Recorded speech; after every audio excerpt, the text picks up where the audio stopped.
Yate from New Mexico. Welcome to my channel, New Mexico Outdoors with Mountaintop Bob. Good morning. Well, clear my throat there a little bit before I get into this rant. Where do I want to start? I posted a video a while back, and it was, I think the name of it was Introducing Hal Diego. It was a little painted colt that was chased back to the herd by the stallion.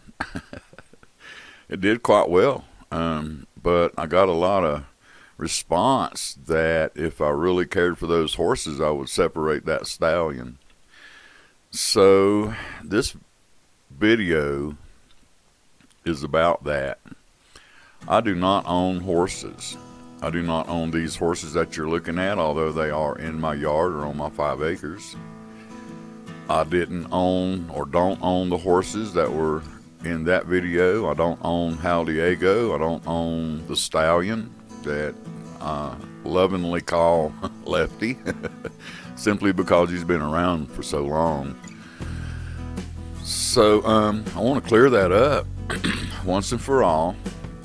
And this will be a video I'll point to from now on when someone accuses me of mistreating the horses or allowing the horses to be mistreated and all that.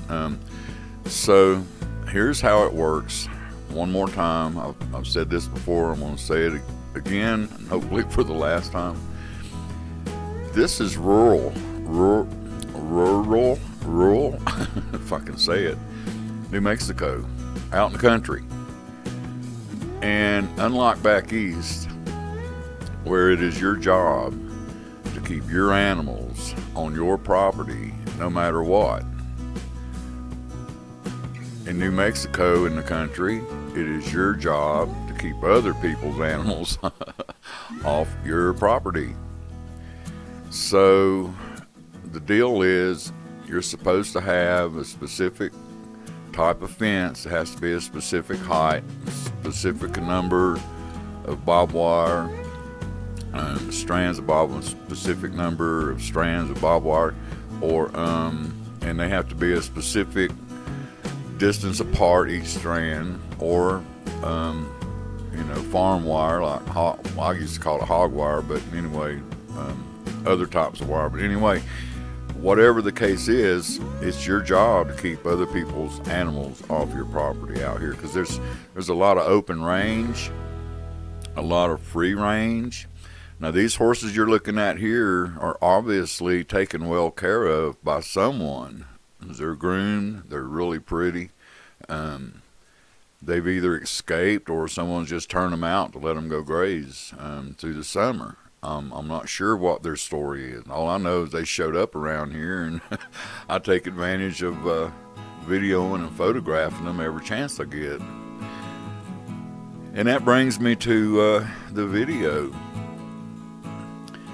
I had a lot of video that I shot of some horses that were in the yard, and it was kind of the final straw that it was so shaky and so out of focus that I just wouldn't post it. So I invested in a better video head, and it's working out really good, and this is the result of that. So anyway, I'm happy now with the camera not shaking so much. I'm happy with being able to zoom in and out and pan and tilt up and down and all of that without it being so shaky. So I'm really enjoying that. But anyway, back to the horses. There's right now at the moment, there's a herd here. The stallion kind of looks like Pistol Pete. I got some photographs of those horses at the end of this video. As I said, they were the ones in the yard, and the video just didn't turn out. It was crappy, and I wouldn't post it. So but I did get a few decent shots, and I posted those. But they were here, and that's the only other herd. Now these guys just turned up recently, and there's another horse that runs around here that we call I like to call him Scarface. Susie likes to call him Old Lonesome. She's always by herself. But he was with these guys for the first couple of days that they showed up, and now he's off on the other side of the lake or somewhere. I don't know what happened to him. He's not around. So that's how it goes. They come, they go. There's thousands of acres for them to roam on. I don't know why they like to choose my house, but they do. They come up here. My understanding is there's some stuff growing here on my property that has a lot of minerals and salt in it. And due to the fact that we are at 7,000 feet up here, and there's a lot of sagebrush, these horses and other livestock get a lot of minerals and salt and stuff from the stuff that they're eating here.